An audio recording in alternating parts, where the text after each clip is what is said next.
Ekonomi Singapura tumbuh sebesar 3,9% pada kuartal pertama tahun 2025 dibandingkan dengan periode yang sama tahun sebelumnya. Ya, pemirsa, terlepas dari perkembangan positif dalam beberapa pekan terakhir, prospek ekonomi global tetap dibayangi oleh ketidakpastian yang signifikan dengan resiko yang cenderung mengarah ke sisi negatif.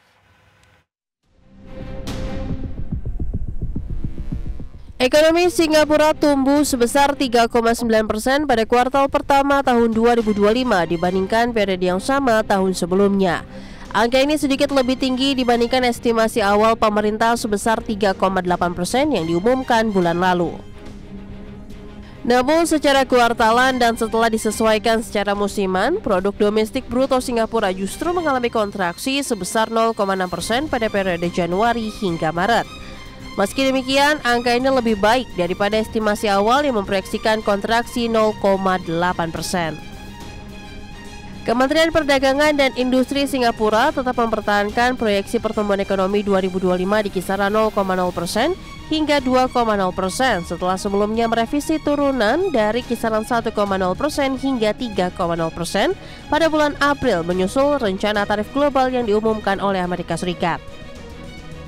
Terlepas dari perkembangan positif dalam beberapa pekan terakhir, prospek ekonomi global tetap dibayangi oleh ketidakpastian yang signifikan dengan resiko yang cenderung mengarah ke sisi negatif. Singapura sebelumnya telah memperingatkan resiko resesi dan hilangnya lapangan kerja akibat dampak dari kebijakan tarif Amerika Serikat. Menteri Perdagangan pekan lalu mengatakan proyeksi pertumbuhan mungkin perlu direvisi kembali jika ketidakpastian terus berlanjut. Sebagai catatan, resesi teknikal terjadi jika suatu negara mengalami kontraksi ekonomi selama 2 kuartal berturut-turut. Sebagai salah satu ekonomi paling terbuka di dunia dan pusat pengiriman global, Singapura juga menghadapi dampak tidak langsung jika tarif-tarif ini memperlambat perdagangan dunia. Pemerintah Singapura tengah berupaya menegosiasikan pengecualian untuk tarif obat-obatan yang hingga kini masih menjadi ancaman meski belum diumumkan secara resmi oleh Amerika Serikat.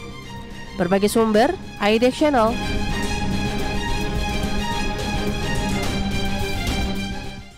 Baik, pemirsa, kita akan terlebih dahulu melihat bagaimana update pergerakan IHSG pada pagi hari ini. Kita akan simak bersama-sama di layar televisi berikut ini. Kita lihat bersama IHSG tampak masih menguat di 0,48%, menguat ke 7.201,5.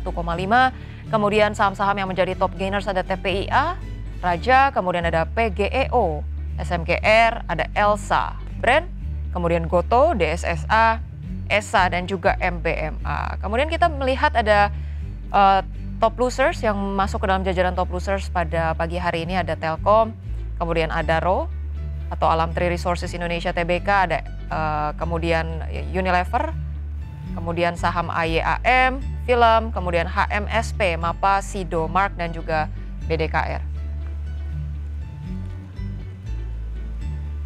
Itu dia. Berikutnya kita akan cermati dari sisi pergerakan sektoral. Ini ada beberapa sektor, ada finance, tekno, energi, kemudian infrastruktur yang memang bergerak di zona positif ya. Kemudian ada beberapa sektor juga yang mengalami tekanan, properti, kemudian non-cyclical, dan beberapa sektor lainnya juga yang mengalami tekanan pada perdagangan hari ini. Ya.